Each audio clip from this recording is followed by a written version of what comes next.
Okay, so welcome guys. Thanks for joining us. Today I'm joined by Eva Westerhuis, who's a nutritionist.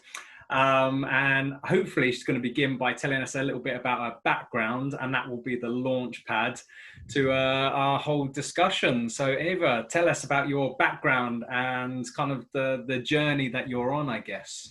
Hi, Kieran. Thank you for having me, by the way. It's a pleasure to be here. So, yeah, my background, you might not actually know this, but I am a physiotherapist by trade. Wow. And I am a massage therapist also. Yeah. So that's kind of where it all started. So as you can see, I've been always kind of exposed to the medical world or, sort of more alternative therapies, really. But somewhere along the lines, I was really looking for answers to my own health issues Yeah. that were related to my hormones when I was younger. And that's what kind of led me to the world of nutrition. So I was learning a lot about sort of, diet, foods, herbs, and so on. And I just thought, wow, this is amazing because it is really working, right? So just sort of small tweaks on daily basis, and you can see kind of results almost immediately. So I thought, well, this is really good. How come people don't know about this? So I became really, really passionate because, as I said, I could see results, and then I just decided, you know what, I this is it. This is my passion, and I kind of couldn't stop sort of talking about it. So I thought, okay, let me go back to school. So I started another degree in nutrition science, and yeah, and I graduated 5 years ago now. So I've been practicing ever since, and yeah, really, spreading the knowledge, Nice, really. nice, love Yeah. it. Yeah, I mean, you can tell that you're passionate about it. It kind of oozes through the camera at me, which is nice. So, Yeah, so so you Well, you went back into you got stuck into nutrition. Are there any areas that you are more interested in with regards to nutrition than others? so when I started, of course, everything is interesting, right? But so you're learning, so you kind of don't know where to specialize. So I kind of left it open. Although people were telling me you do need to specialize, once you qualify. I'm like, well, I don't really know. I'm sure, I will find out. Yeah. And that's exactly what happened because once I started sort of working with my clients, a couple of years further down the line, I kind of realized that most women I've been working with are actually dealing with similar issues, health issues Okay. related to sex hormones as I used to deal with myself. So I could really relate to them. And I just thought, you know what, this is it. This is the area that I am anyway interested myself. And I can, of course, educate and empower other Yeah. women out there as well who are dealing with similar problems. So as a result, I started to specialize in female sex hormone imbalances, which, Okay. it's a huge topic. It's very, very complex, Yes. and every time, even now, 5 years in, every time I start working with a new client, I'm just learning new things because everyone is an individual, and there really is no one approach. So you kind of have to, take everything into consideration. So yeah, Have still you learning, have still you learning. found and it's good because it's good to carry on learning, otherwise it gets boring, Oh right? yeah, absolutely, absolutely. Yeah. Are there any commonalities amongst the women that you see? So, like, are there any kind of common hormonal imbalances? Because it's I guess from a male point of view, it's not something maybe that obviously I'm not a woman, I don't have to deal with certain things, but we do have a lot of female listeners who are definitely going to be interested in. Yeah, yeah. Absolutely. Well, this is really interesting because very often, yes, there are imbalances within the sex hormones, meaning mainly if in females it's estrogen, progesterone. Sometimes testosterone is playing up as well, especially for women suffering from PCOS, polycystic ovary syndrome. So you would see also raised levels of testosterone. What's really interesting, though, that once you sort of dive in, it's not just about the sex hormones. Mm. So very often you do also have to take into consideration adrenals. Yeah. So, adrenal glands that of course are producing stress hormones, because that will have a really significant impact on our stress hormones Mm. levels, as well as thyroid hormones. Yeah, So okay. we almost have that triangle of thyroid, sex hormones, and stress hormones, and you really have to take into consideration all of those, Yeah. right? So especially what I tend to see is sort of low levels of sex hormones in women, especially progesterone, and especially for women in like middle age, when they are trying to conceive and they can't for whatever reasons. And very often it does come down to the fact that they are really highly stressed out, and they Right. have a lot of sort of stress hormones floating in the body Yeah. system, which of course is going to reduce the levels of progesterone naturally, and there will be a knock-on effect on estrogen as well. So that's kind of one thing. So stress Yeah. hormones, major area. So that's definitely something I always look into. That's something that you really have to start with as well when trying to kind of shifting and Mm. rebalancing the hormonal system. But also, of course, there are other factors involved. And what I also tend to see is women on contraception. Yeah. So very often they present a bunch of symptoms, not only while taking the pill, so being on contraception, but also once they stop taking it. So, Yeah. the aftermath of it is quite significant, and that can Really. kind of appear even like 6 months later or even 12 Mm. months after they stop taking the pill. And that would be, anything from sort of, depression, anxiety, skin issues, infertility, of course, Yeah. weight gain, Wow. all sorts. So, irregular cycles, heavy periods, and so on. Yeah. So, really, the impact is significant, Wow. and it's so common. It's so common as Really. well. Yeah. Wow. Okay. So I mean, how long will those symptoms stretch on for? You mentioned a month. Could they stretch on longer? I mean, how? Again, very individual. Okay. Very individual. And typically, and this is also another thing that many women don't know, is that uh, there are definitely side effects of Yeah. taking the pill. And I know typically when you would go to your doctor and ask for the pill, they'd be like, oh yeah, don't worry, as long as you're not a smoker, or blah blah blah. That might of course increase the sort of blood clotting and you name it.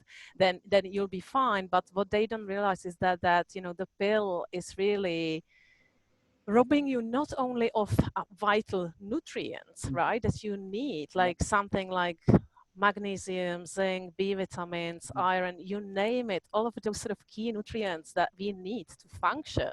Uh, but also it can have a really sort of negative impact on the gut bacteria as well. So it can kind of Okay. compromise the gut bacteria, which then leads to digestive issues. There's a lot of sort of like a burden on the liver as well, because Mm. of course it's the liver that needs to process, all those sort of Yeah. synthetic hormones as well. So there's also effect on our brain. So it Yeah. actually it does change the brain's chemicals as Yeah. well and structure. So that's why some of those women come to me and they say, I kind of don't recognize myself, I act like a different person. Yeah. And really it is just down to the imbalances of both those, not only hormones, but also neurotransmitters in our brain. And so, yeah, major impact on our behavior, on anxieties, mood, depression, and so on. So really, it's like the list goes on. So yeah, that's why it's so dangerous. And what's also, a shame is that majority of women are actually recommended the pill for other reasons than contraception. So essentially what you're doing, you're dealing with some, issues, underlying issues that no one ever kind of is trying to solve. So what you're doing by offering the pill is just putting a plaster, right, on that problem. So yes, it might provide you with a temporary solution. However, long term, a couple of years further down the line, you might end up with a new bunch of symptoms, as a result. And then when you stop taking the pill, you are back to where you started, and the symptoms might be even far worse than they were at the very beginning, because you were not dealing with those issues, underlying causes at that very beginning. You just put a plaster on it. So common problem, and it kind of drives me nuts every time, I have yet another sort of woman coming to me and kind of, describing, similar process, similar symptoms, similar response from their doctors. She's saying, oh, don't worry, this is it's going to help you to, manage. Though, yes, it does. It might help you to manage it, but this is it. It is managing it. It doesn't trying to, or it can't really resolve the underlying issue. Yeah, definitely. So yeah, big topic. How much time do you have? This I can go on and on about this, I think. It doesn't matter, we can just keep it going. No, I'm just kidding. I am kidding. But no, I think it is important to spread that awareness that, I always encourage women to kind of question doctors and ask those uncomfortable questions potentially, just because it's their health, and it is about them, and their health is the most important thing. So how how can sort of other sort of doctors can tell you, oh, but this is normal, it's not normal. It's common, but it's not normal, all those symptoms. Yeah, well, that's just it. It's the terminology, isn't it? I mean, it may be the norm in terms of the public health, but it shouldn't be. Absolutely. It's like, well, if everyone has it, if everyone has these symptoms, then that becomes the norm. It's set the norm. But why? I guess for me that's just, it's not good enough. I wouldn't want to be that. I would want to be better. Health isn't just the measurements. It's something you feel in yourself. It's you feel it in your bones. I have days where I'm vitalized. I feel really good. I have days where I'm not, and it's normally either something I've eaten or some external thing I haven't processed, and it's that creates the imbalance. And I mean, I did an episode where we looked at gut health, and you mentioned kind of mood, and 80% of serotonin, the neurotransmitter, is produced. And they're only now kind of unpacking kind of how gut bacteria can play a role in mood. And there's that now famous experiment where they took the cat feces, the cat feces, and they put it into rodents. So, and then the rodents suddenly, basically, they started behaving like cats, and they suddenly didn't have the fear of cats, and obviously that wouldn't end well. No, I must say, I haven't heard about that one. That is brilliant. You need to look at it. You need to look. They've done like loads of these experiments, just because obviously a successful experiment needs to be repeatable, and so they've successfully repeated this experiment to do with cat feces in rodents, and the rodents' behavior changes to be more feline, but they don't have that fear anymore of the cats. And obviously that's always a bad thing. And they were demonstrating how the bacteria can affect not just mood, but how your thought processes and the chemical imbalances.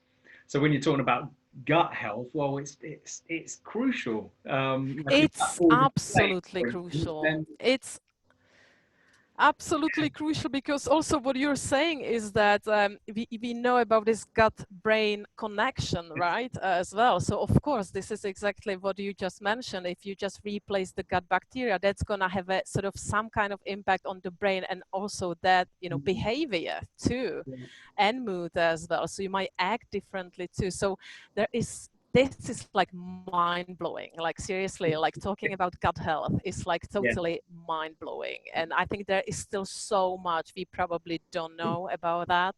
yeah, So but I think piece of transplant has been used yeah, recently quite a lot anyway, right, yeah, to kind of so yeah, so I'm glad that that research is still ongoing, mm. because as I said, I think there is a lot more to be discovered, Yeah. I think they're in starting to use fecal transplants with people with depression. So they're taking yes. people without depression and doing transplants, and I think the initial results have been quite successful. I mean, I'm not sure I would want that person, Yes. but as a way to enhance someone's mood, especially someone with severe depression, then it's a good thing. I mean, I guess Yeah, no, absolutely. And the evidence is actually pretty solid and it is. Yeah, consistent as well. So, in the last 10 years or so. So, and it is definitely promising. So if yeah, we can kind of, alter, the gut bacteria, which we mm, can, by the way, yeah, just not even, through extreme measures such like transplant, but of course, via sort of, nutrition and the right foods mm, and lifestyle. You can't really, it goes of course beyond nutrition. It definitely goes sort of further, because it's also about stress levels, again going back to stress, because that's massive, of yeah, course, huge factor. And also I would say it comes down to our environment as mm, well. So the toxicity, unfortunately, we do live in a very toxic world, and we are bombarded by toxins all the time, and that itself again can of course have an impact on the gut bacteria. So of course, support the growth of the opportunistic bacteria versus the kind of good, what's seen as what is seen as kind of good bacteria. So there is a lot. It's not down to just one thing, and that's the whole problem. So I that's mean, why it's so are complex. there any nutritional strategies that someone could take away today to enhance maybe gut health, maybe more stress Yeah. resilience? Is there anything you'd recommend? So what I typically quite like to recommend is to boost the gut bacteria, the good beneficial gut bacteria, is to really include probiotic food on daily basis. Yeah, So that would be something not as yummy. I think I've realized that not many people are, big fans of something like kefir or kefir. There are different pronunciation, or about yeah, sour. other fermented, like sauerkraut, kvass, or kimchi, Mm, or what else is out there. So those foods are naturally really high in beneficial bacteria. But I do understand if people are not too keen, then because are you a big fan of fermented foods in general? yes, You yeah. are. I have an addiction to sauerkraut. Yeah, yeah, It's yeah. my family around the dinner table just look at me like I'm absolutely bonkers. Yeah, I just yeah. I pile it on.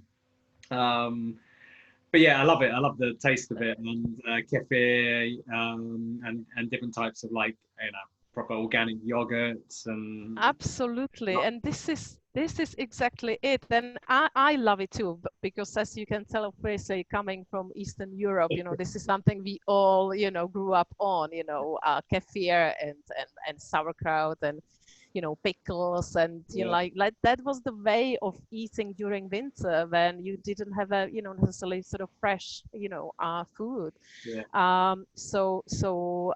Yeah, that's kind of is definitely part of my culture.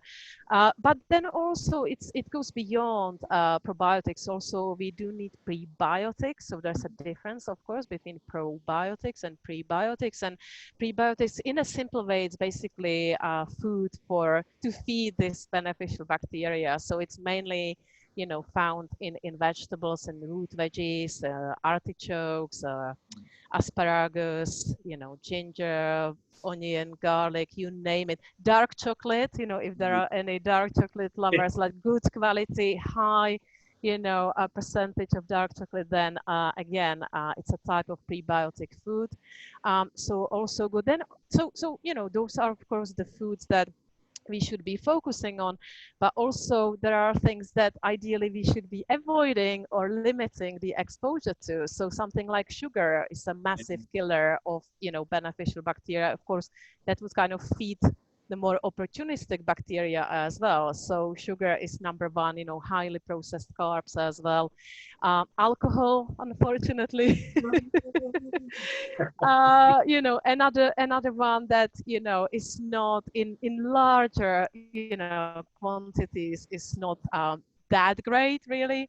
Yeah. But also any sort of medication, the pill I already mentioned, contraception, but any sort of medication will have again sort of negative knock-on effect on the gut bacteria and cause sort of more imbalances. So yeah, like very, very important. But also then stress, again, cortisol is going to sort of compromise the gut bacteria as well, and our environment. So not only sort of what we are exposed to outside our house, right? The air, the fumes from the cars, water that we also drink, but also sort of I tend to kind of call it like a personal environment. Also, it comes down to products that you're putting on your body, on your skin, that like the shampoos that you're using for your hair, moisturizers and so on. I mean, it's such a sort of cocktail of chemicals nowadays. And again, people kind of think, well, I don't eat it, I just put it on my skin. But of course, like we know that all those chemicals absorbs everything. absolutely. So your body is still absorbing all this, and again, that is going to have a knock-on effect on the gut bacteria, but also your liver. So really, really important to think about those aspects as well. Yeah, definitely. Yeah, I mean, I just went on holiday to Cornwall, but like rural Cornwall. So there's like no Wi-Fi, there's no anything, and the air quality you can smell it. It's completely different. But I got this I've got like a little beard, as you can tell. So I've got bought for me this natural beard and face balm made with like natural beeswax and lavender, and so I've got it on. You can't tell, but a bit shiny, but yeah, and it is nice. well, I turned 40 recently, so I'm just trying. I know you have. Yeah, I think if I can. I think, you could definitely pass as a 30-year-old, Kieran, easily. So, don't, it's 40 is the new 30, isn't it? So, especially if you're into fitness and well-being and, managing stress levels and so on, then that is, so important. But yeah, you've got the key. It's about being conscious, just making more conscious decisions about, what you're putting on absolutely. So it comes down to your knowledge, but again, it's not a common knowledge, and that's what it's so frustrating, that still nowadays there is so much evidence out there, and yet it's not a common knowledge. I guarantee you 80% of population has no idea that they're still exposed to those toxins, and it goes kind of hand in hand with all sorts of conditions, depression, anxieties, but also obesity. I mean, again, all of those environmental chemicals, can potentially, again, lead to overweight and obesity, because they do kind of change the way we metabolize and, our metabolic system in general. So it's scary. It really is scary. Yeah, it is. I mean, you'll get a lot of different schools where they'll say, with regard to obesity, it's just calories in, calories out. But there is a bit more to that, which I think is the less common of the knowledge, is that that's based on your basal metabolic rate. And that can fluctuate, within 15%. If I haven't, eaten today, it will decrease. But my BMR is going to be on paper the same. So I could easily overeat. And I think there's more information that needs to be around that a calorie isn't just a calorie, that Yeah. you are literally what you eat, and it's about them making better decisions. I mean, I've got a coffee to the side of me, a cappuccino, but it's based on the decision that I'm healthy enough that I can take that hit because I enjoy it, but everything else that I consume, put on my skin, is a conscious decision. Exactly. It's about that balance. Exactly.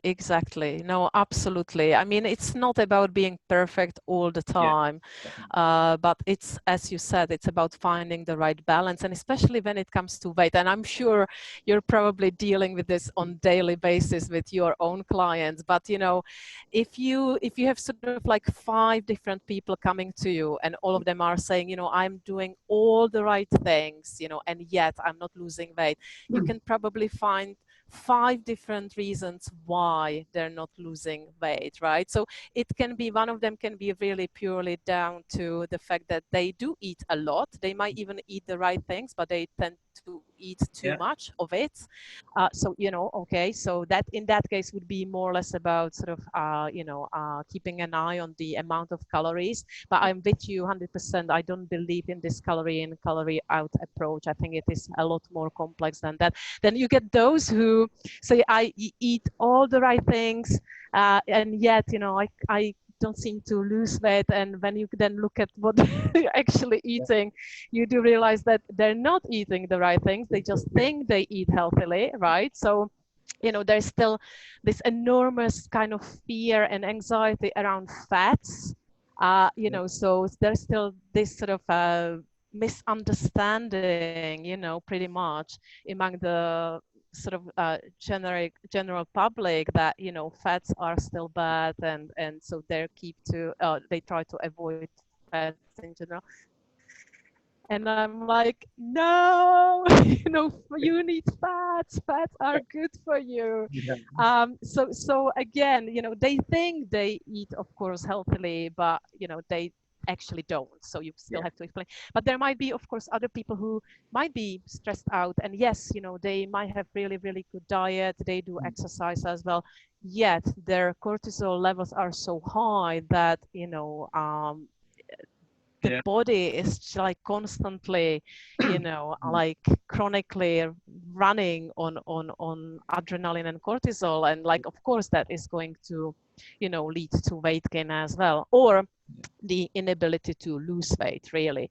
So that's another one. That is another one. But it can be also impaired liver functions, because of course, if your liver don't work efficiently enough, then your body won't let that fat tissue go, because most likely there will be toxins stored in it.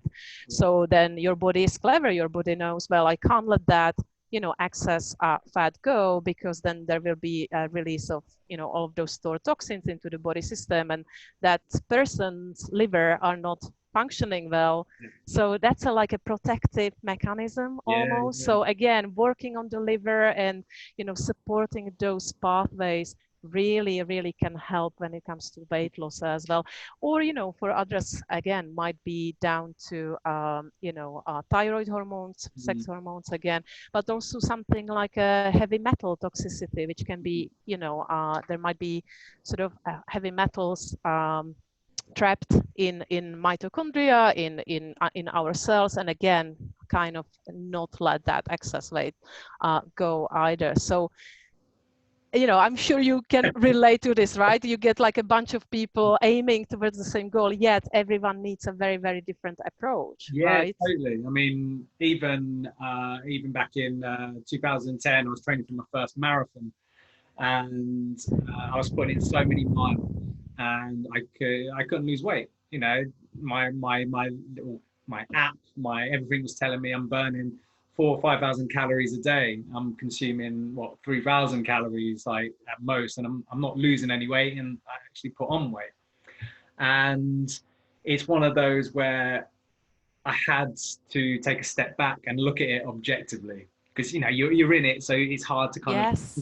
you have all this knowledge, but sometimes it's hard to train yourself, because you know I believe I'm my first client. So I took a step back and looked at it objectively and realized, well, cortisol was going through the roof. So you know if cortisol is trying to free up glycogen constantly, then how can I be storing glycogen? So it's constantly bombarding my liver, my muscle glycogen to keep releasing. I was eating all these carbohydrates, but I could never truly recover. And Yeah. yeah, it was Yeah. because of, you know, and obviously you then get impaired sleep function. So there, Yeah. say increased caffeine consumption, which then increases cortisol even more.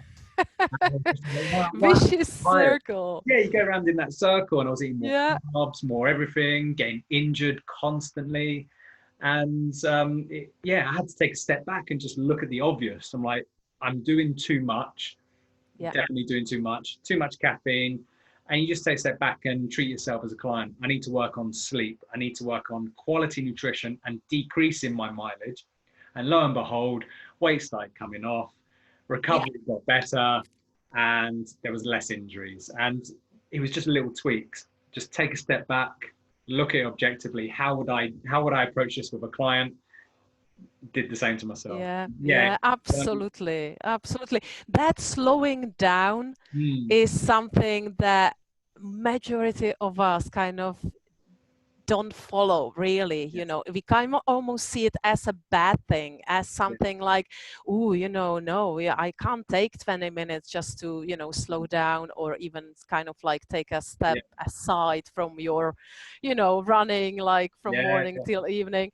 But it's so beneficial. It really is. And as you just said, you know, Yeah. if you do that, then of course you do activate the other part of the nervous system, which is more about sort of relaxation, restoration as well. And that's exactly what we need. And majority of us Yeah. are sort of like missing out on daily basis for weeks, months, and years Yeah. even. So important to be able to kind of just take a step, you know, aside Yeah. and yeah, just, you know, not to do anything, Yeah. just be But people, you're right. in the People see it as a moment. bad thing, don't they? It's I see it. I use the analogy of a bank account, so like a health bank account. People keep taking. You go into overdraft, and you max Yeah. that out. But how are you paying into it? What are you inputting? You know, where's the sleep? Where's the breath work? Where's the meditation? Where's the quality nutrition? Where's the time for yourself? Where's the reflective practice? Where's the Yeah. walk in the park? Where are these things that you're paying back in? People just like living in that overdraft constantly, their health. Yeah, yeah. But I 100% agree with you, and I see this all the time. And I must say, you know, I'm kind of I have to keep reminding myself as well on daily basis, because it's so easy to get trapped in that cycle. You know, just thinking, oh, I still have to do this. I still, you know, this is coming. I need to prepare. You know, there's like there will be things constantly bombarding you, coming your way. So it's important to be kind of like mindful of it and yeah, really consciously, you know, take a step back and kind of tell yourself, okay, mm, like now I'm gonna just take 20 minutes kind of, you know, aside, quiet time, me time, a little bit of mindfulness, of course, if this is something you enjoy, or meditation if you're very good at it. Yes. Or you're a yoga lover, aren't Yeah, you, as well? So something like a sort of simple yoga routine can really help you to kind of like calm down a little bit. And that, I think that connection with weight and weight loss is huge. I really believe so, because like people, whenever I say, do you think exercise is good or not, when it comes to sort of weight management, they're like, yeah, of course you do need to exercise. I'm like, yeah, you do need to exercise, it's really good for you, but what type of exercise? So if you're already stressed out, and you're running from one meeting to another, you're stuck in the traffic, then you come home, there's like family, so you have to deal with that as well, and so many responsibilities and commitments. Then what? Like you said it yourself, then you start, training for a marathon. So is that like a relaxing thing, training for a marathon and actually, in fact, running a marathon? Yeah. And people often then go, no, not really. I can imagine that it's quite demanding. I'm like, well, precisely. So you're still running away from the tiger rather than restoring your body. So really, yes, exercise is great, but you need to distinguish between sort of slow exercise, slow type of exercise, something like yoga, Pilates, Tai Chi, you name it, something that really does help you to restore your body. And like, as you then said, I think the weight can then just drop, in no time, because all of a sudden the cortisol will be sort of, going, and your body will respond. Yes, yeah, definitely.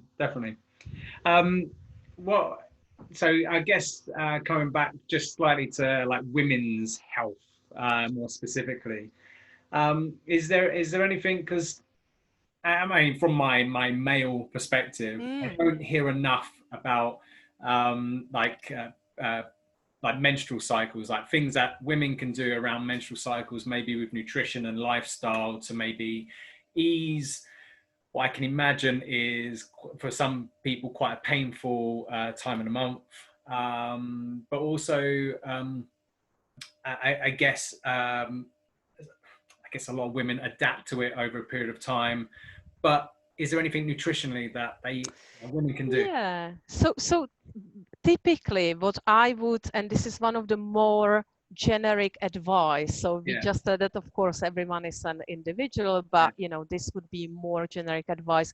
When it comes to food, I always say, and that goes any sort of time of the cycle, right? So it's really about focusing on a low inflammation diet. So low inflammatory diet, meaning, diet which is naturally lower in sugar, highly processed or refined carbohydrates or food in general. So any junk food, of course, that needs to kind of keeping an eye on the alcohol intake as well, because that can definitely interfere. But then, of course, focusing or including high quality protein. We do need sort of good quality protein for a number of reasons, for the individual amino acids, but also, of course, key nutrients, and healthy fats. And this is really, really key. And I know I keep kind of I keep coming back to it, but I'm quite frustrated, when it comes to fats and the perception of fats still, and we just have to remember that all our steroid hormones, meaning sex hormones, stress hormones, and thyroid, are actually made from cholesterol.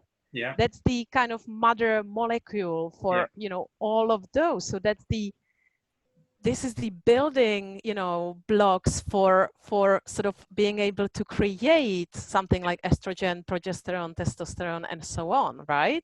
So it, like, really, eating diet that is low in fat can be really sort of can have a really, really negative impact, again, on the hormonal balance, because we do need to provide those building blocks, right, for our body.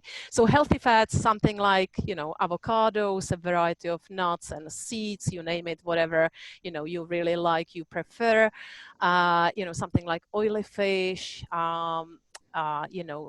eggs as well, olive oil, coconut oil, again, even saturated fats, good for us, right? Yeah. So this is something that we really need to nourish our body and to provide those building blocks for our sex hormones as well, and therefore then kind of really aiming for a good balance in general. So, of course, diet high in fiber as well, because of course, fiber, as we already said, is something that is going to keep the gut bacteria healthy as well, and, well balanced too, which, by the way, the gut bacteria is also having an impact on hormonal balance, because if there is a sort of overgrowth, or there are more of the opportunistic bacteria, then that can kind of, again, send kind of used estrogen that is kind of sitting in the gut waiting to be eliminated. Yeah. It can kind of, it does produce certain enzymes that can, again, kind of reactivate those estrogens and sending it back, or sex hormones, and sending them back to the body system. Okay. So again, leading yet to another, further imbalances. So that's something what to kind of focus on. Liver detox, I've already said, again, very, very important, because that's the only way how our body is also processing and deactivating hormones that our body no longer needs, really. Yeah. So it needs to go through all those detoxification pathways. And yeah, you do need something like B vitamins, again, very, very important. You need magnesium, you need all the vital, nutrients in general. So yeah, diet, as I said, low inflammation diet, high in good quality protein, healthy fats, fiber, and what else? Yeah, Is that's there anything in particular for the liver as well? So you mentioned kind of the B vitamin, yeah. magnesium, and so on. But is there anything I guess maybe within your clients or the general population that you see is deficient in their diet, which you think, wow, their liver would really benefit just from X, Y, Z, whatever that may be. Do you see anything like that? Well, when it comes to the liver support, I always recommend sort of things like something like drinking regularly lemon juice. So just like a freshly squeezed lemon in the morning, because that's such a great tonic, not only for the liver, but also, for the digestive system. It does boost the production of digestive enzymes as well. So, we then digest better, and we also get all the nutrients, from the food as well. But really anything sort of, from like ginger, turmeric, which is very anti-inflammatory as well, nettle, milk thistle is really, really good as well, as a tea or tincture as well. What else is really good for the liver? What do you use for the liver support? Well, I'm a big fan of turmeric and ginger. Yeah, So yeah. I will tend to either get like a turmeric root. Obviously, I put some gloves on because it stains everything. Yes. Chop that up. Maybe chop some ginger up. Put some boiling water in with some lemon, and I just do let the it sit same. there for about 10 minutes, and then just sip that. Absolutely, I tend absolutely. to use that as like a tonic that I'll drink maybe in the evening. Yeah, And I mean, it's hard to explain. Like you can just feel the goodness from it, and yeah, I know that's maybe wishy-washy for some people, but give it a go. You can. yeah. You don't need anyone to tell you that it's good for you. Put it that way. You Absolutely. feel if you've got any stomach issues, you'll feel them settle down. Any, say for instance things like IBS, you'll feel that just it's almost like you deflate in a good way, and you can feel it, you experience it.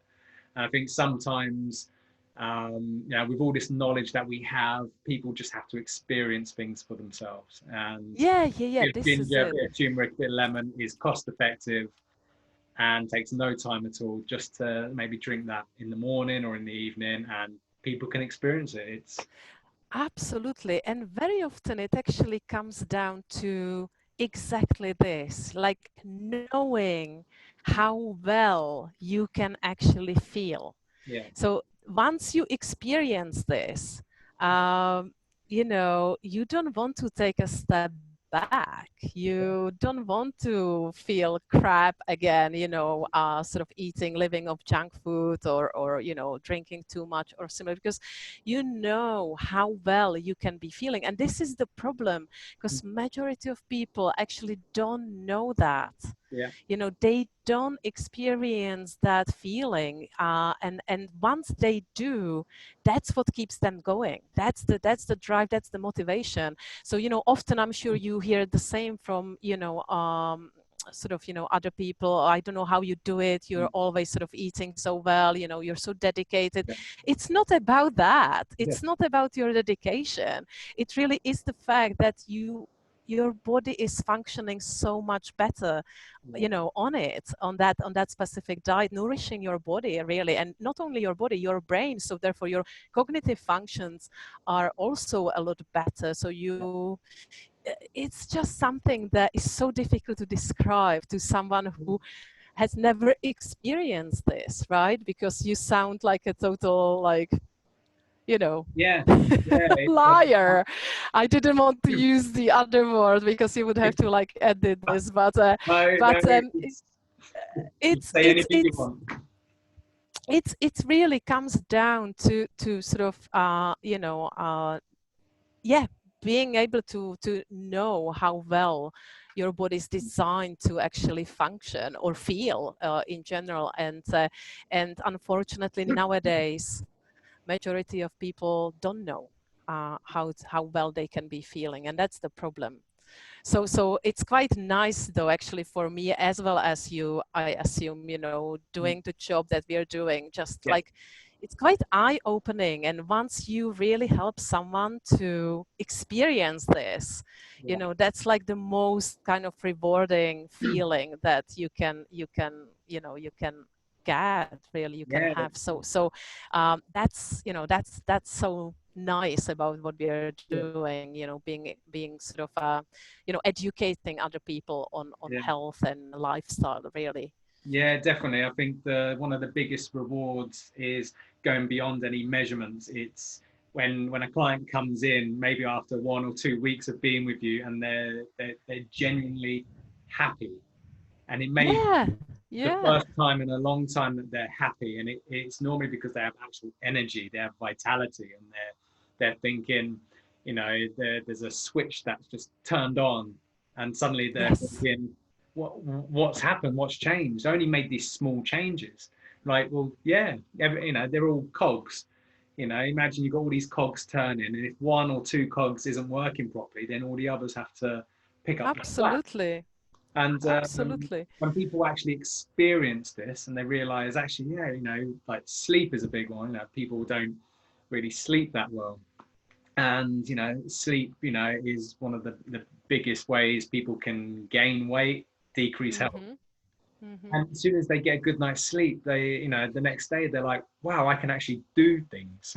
I can actually, I feel like I want to go out for that walk, or I want to go out and, you know, play with my children, and I want to do this rather than I have to.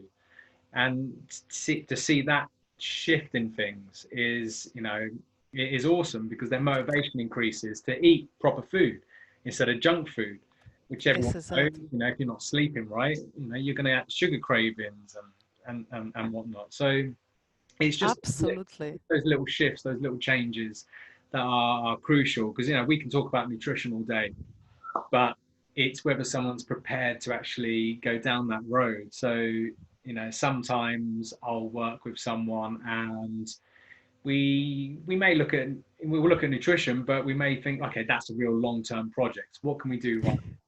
Yeah. I Well, feel like it's this is a confessional for me. I can no, I can so relate to it, because, like, you know, it's interesting what you're saying, because you know, after I graduated, you were like, oh, I know it all, you know, I can Yeah. just like dive into it, no problem. Very quickly, you realize that actually the nutrition itself is not the problem. like like very often people do know what they're supposed to be eating. They Yeah. kind of like intuitively, they know that crisps are probably not as good for you, right? Like, you know, that's something that you don't have to, they don't hire you to tell them, right? But it really comes down to their mindset, to their way of thinking. And of course, you know, it's more complex because it's very often also there is a lot of like emotional sort of, you know, behavior behind that. Of course, you know, any sort of you know, eating behavior. So it's so much more complex that actually, you know, you have to first work on that, you know, on their mindset, on their habits, on their beliefs, Yeah, on their believe. emotions, Wow. and then then really focus on the nutrition part, when you really, you Yeah. know, start sort of explaining what is the right food and what's not, and what to avoid, what to include. So it's so much more complex, and that's why it's actually so difficult, Yeah. and everyone again is very, very different. So, but you know, I also liked when you said that that's what keep people going once they realize how well they can be feeling. Also at that point, there is something about them, they have those vibes, and actually other people do comment on it. Yeah. So yet that's yet another really nice you know, how to say it, like a side effect Yes. almost, Yeah. right? When not only you feel great, but you start to kind of have those Yeah. vibes, You positive resonate. vibes about you, You pick and up like on. other people are like, hang on, what's happening? Like, this is really nice, it's nice to be around you, and you start to get, of course, plenty of compliments, and and the ball starts rolling, because no way that you can just go back to, you know, your old self. So, Yeah. and this is the process. It can be really simple, or it is in a, you know, in a way very simple, but often it's you know, there are of course some boundaries that you have to overcome first. Yeah. But it's possible, and at any age as well. Yeah. So it's never too late, of course, to make changes, you know, however small or insignificant they might seem, Yeah. you know, at any age. Never too late, never too late. Yeah, yeah, and I like what you said about it's people's beliefs. You know, I at one point got up to just under 19 stone, um, and it was mainly it was around beliefs. It was like everything was, oh, no, I'm okay. I look okay, and I feel okay, and you know, when I eat like this massive, you know, 1 kilo of chocolate, it's okay to do. And the reality is, and this is true for myself, is that I had to take that step back and say, well, actually, for me, this isn't okay. What can I do about it? Yeah. And, and going down, because you're right, it's not the nutrition that's the issue. No. You know, that food didn't jump in my mouth as much as I Yeah. imagine it to. It's a case of I have to physically pick that up and put that in. So what drives me? Why am I doing that? And if I don't Yeah. want to do that, if I really don't, what can I do about it? How can I change my belief structure? And that's, you know, that's the important part. So, you know, we can have all this, and I think it's maybe one of the issues in, because we both have a role to play in type 2 diabetes prevention and public health. That's how we know each other. And it's a case of the main I guess messages out there are to do with nutrition, but I guess I like the fact that it's only now there's a shift in we're starting to think about why are people eating the foods they're eating and what can we do about it, and that's really the important part. So I think if anyone's listening, if you're having trouble with Absolutely. weight management, think about why you're eating the food you're eating and maybe start there. Absolutely, absolutely. And you know, it's really interesting because it not only is really about those habits that we create, right? About our sort of, you know, beliefs, emotions, whatever is Yeah. really involved on the sort of, you know, brain level, really. But at this, unfortunately, again, we live in the time when, you know, majority of our foods in supermarkets, Yeah. is not good. It's like super processed, it's super refined. There are like additional, ingredients that we can't even pronounce. Probably we don't even know what they are, and yet we are feeding it happily. We're putting it happily into our body without thinking about the consequences. So at this stage, this whole pandemic of, obesity and overweight and so on, I almost think that it's no longer down to almost our behavior as such, meaning that some people kind of label themselves, oh, I'm lazy, I don't have discipline to change, blah, blah, blah.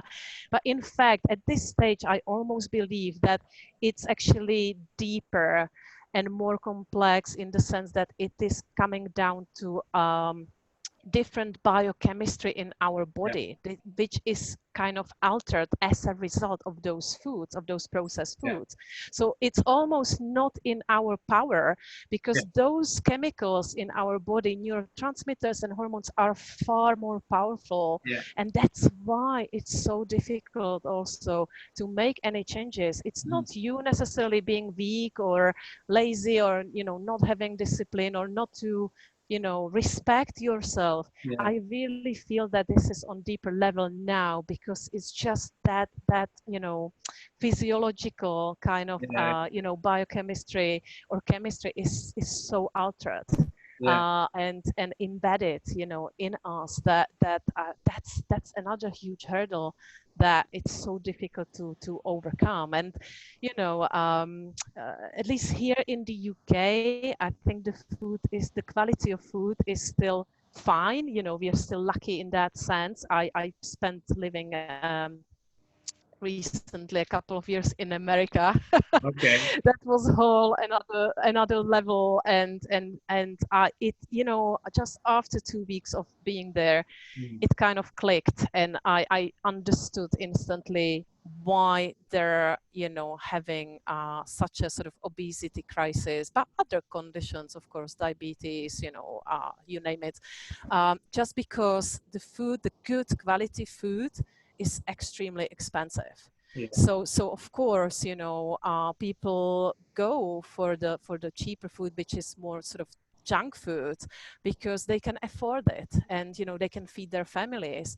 Whereas buying sort of like fresh foods to make your own meals in the evening and feed a family, it's expensive. Like, it really is expensive. So this is the whole issue with the food industry as well, which is like massively involved. But yeah, when it comes to it, we know it's happening, but actually we have to start it with ourselves and start to take responsibility for our own health, because no one else is going to do that for you. It's not going to be your doctor, it's not going to be your nutritionist or personal trainer. Like, you really you are the one who needs to start making changes, not to focus on the excuses, but really, face it and just, make some positive shifts. That's the only way really forward. Definitely. And before we start, I guess, wrapping things up, I want to kind of pick your brain about intermittent fasting, if I could, and because I guess with fasting in general, and I appreciate there's lots of different types of fasting, it's becoming it's becoming popular, and intermittent fasting is becoming more accessible for people. But who would you say it's for, and kind of why would someone want to do intermittent fasting? I'm actually really glad you asked about intermittent fasting, because I am not someone who does necessarily follow any extreme approaches or diets or similar. I'm really about, finding whatever works for you. That's my kind of, motto. But when it comes to intermittent fasting, I am actually a big fan myself, and so I have my own experience. So I do practice intermittent fasting, and also really what made me to look into it and actually practice it was the fact that when you think about it historically, so from the historical point of view, really, we the there wasn't like there wasn't food on the table all the time, right? So if you go really, well back, we might have sort of gone without food for like 3 days just because the man in the tribe didn't necessarily catch any food, and yet we would survive that. If anything, it would kind of like make us even stronger, give us more energy to go out there and hunt, right? In general, also, fasting, if you look at across all religions, again, it's a part of all religions around the world. So historically, it is not like a new trend, new kind of a buzzword, new approach, which is like, fashionable or whatever. It really has been always a part of a human culture, really. So that's kind of how I see it, right? So based on that, I just thought, okay, let me read a little bit science, around that, and like the evidence again is enormous, and again, we're learning more and more. So basically, it can be anyone can really benefit from intermittent fasting. When I say anyone, of course, there might be some sort of cases like, I don't know, if you're of course like pregnant or breastfeeding or similar. Of course, you have to be mindful that intermittent fasting might not be necessarily for you. The same for teenagers who are still kind of growing and developing and so on. For children, the same the same thing. But for like an average adult with no major sort of conditions, I think it's actually quite safe. And also, as you said, there are many approaches of intermittent fasting. So I'm not necessarily talking about fasting for like a week or so, not at all. It doesn't have to be that extreme. So what I would do personally, I would follow this sort of 16 to 8 fasting, when of course you create that window of 16 hours when you're not eating, but then you're nourishing your body for the rest of 8 hours.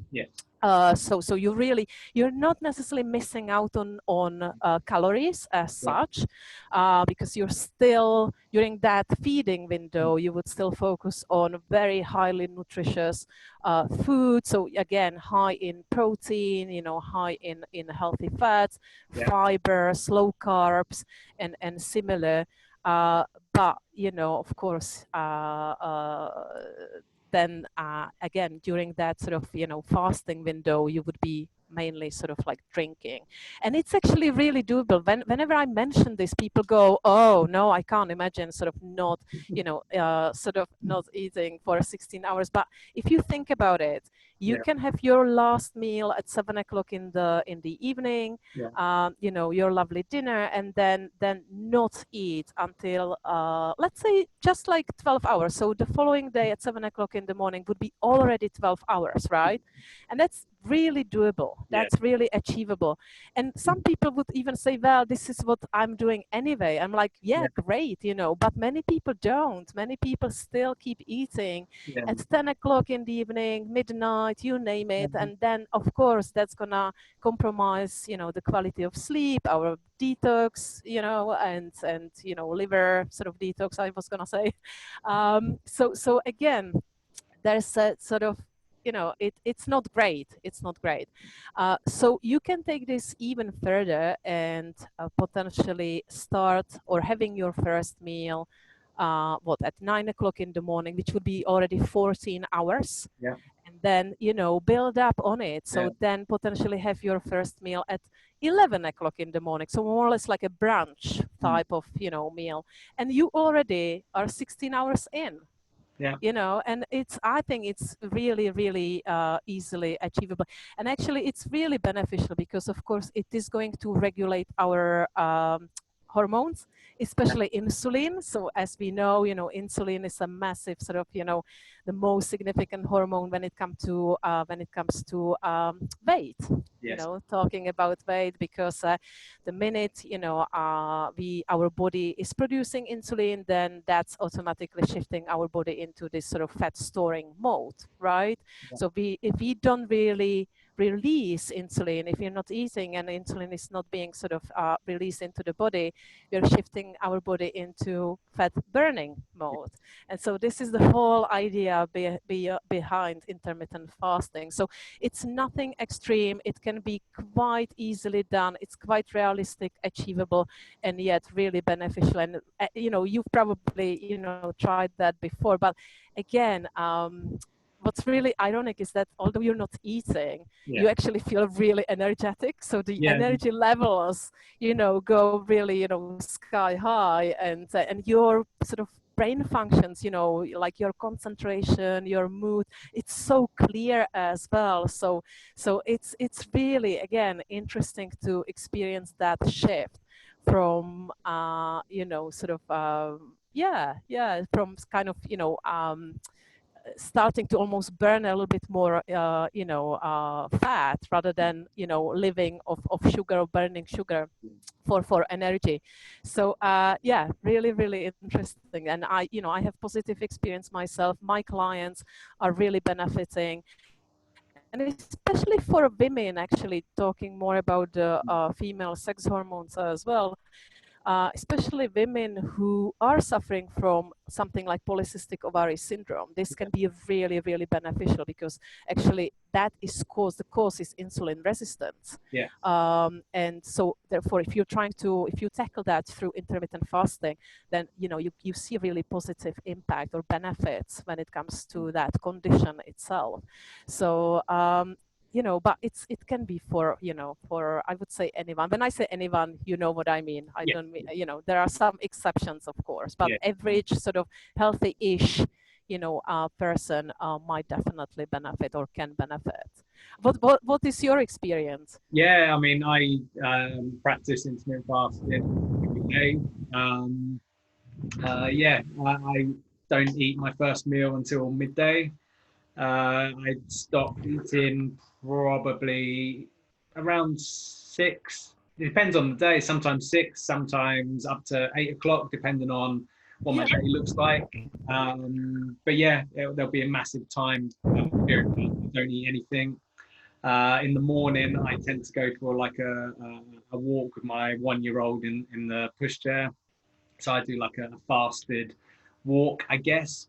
And that could be anywhere between 4 to 7 mile walk. So, and I feel great. It's not a case of I'm doing that walk and feeling really horrible and sluggish. It's genuinely feel really great doing it. And it's one of those where it comes back to, we've got all this knowledge, but until someone experiences it, it's hard to convey. And I can only say I'm a big foodie. I love food. I love eating, but this really works for me and most people I speak to that do it.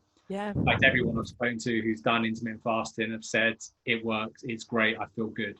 I just haven't spoke to anyone who's had a bad experience on it. So yeah, absolutely. So I'll challenge you. So what was your first meal of the day? Then tell us. Give us some examples. How to break the fast correctly. Well, I'm a big fan of eggs and avocado in the morning. So I say in the morning, brunch or the lunch. So yeah, I tend to have like poached eggs with avocado, some pepper over the top.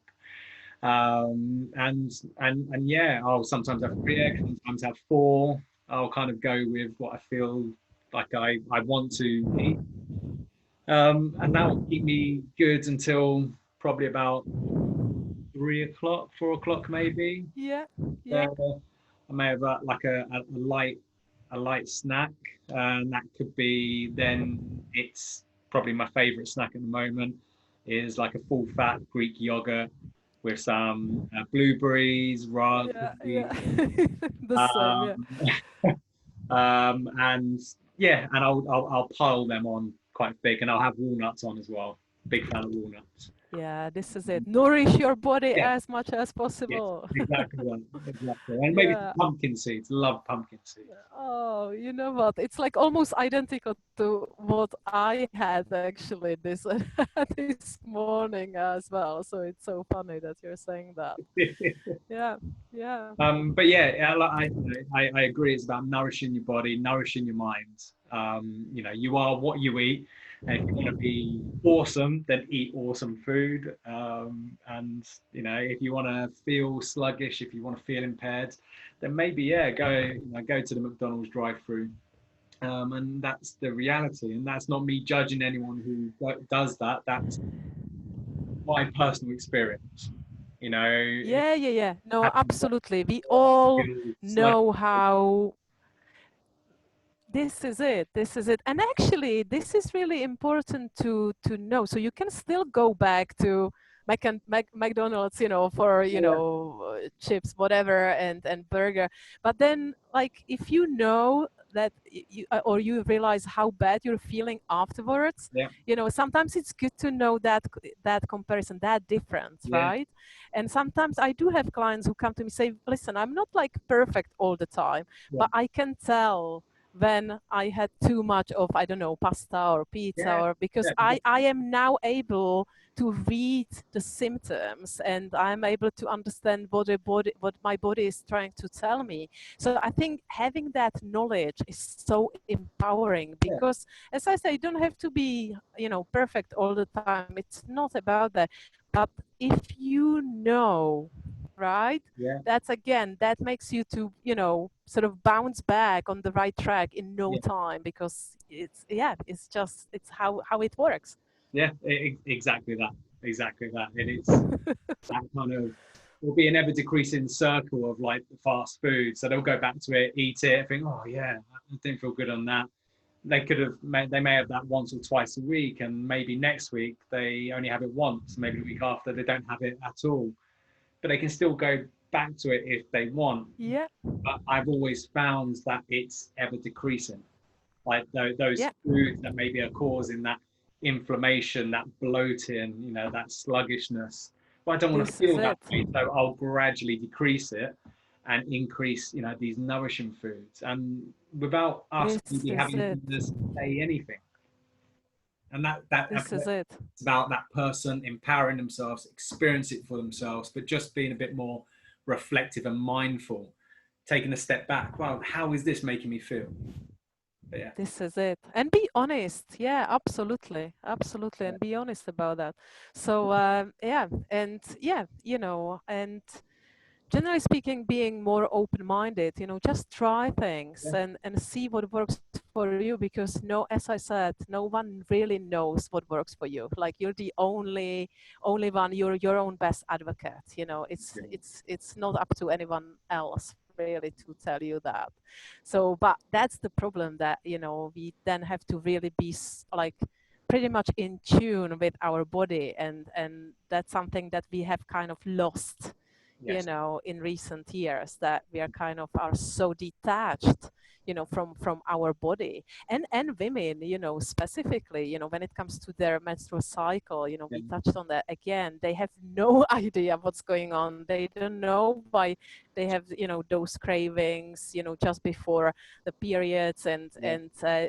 you know, how come they feel a little bit like tired, you know, during the periods, and like like we're completely detached from Yeah. that, you know.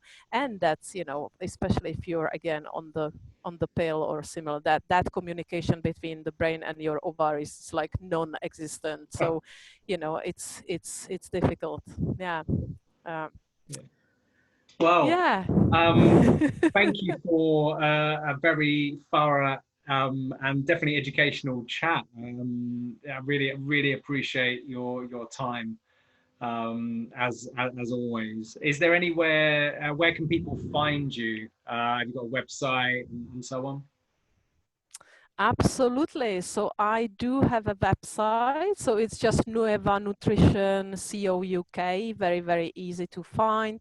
Do I have to spell it, or is it Um, quite easy it's to? quite easy. I mean, Uh, I'll put it on the notes as well on the when I put this out there. So yeah. it'll be on there. People just click on it.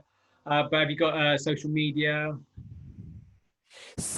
And actually, I was gonna say, of course, on my website you can find, a little bit about me, my own personal story. I do blog occasionally, not that often, but I'm quite active on Instagram, so I do Yeah, post, quite regularly on Instagram. So that's probably sort of the platform where, yeah, you can find. Yeah, a lot really.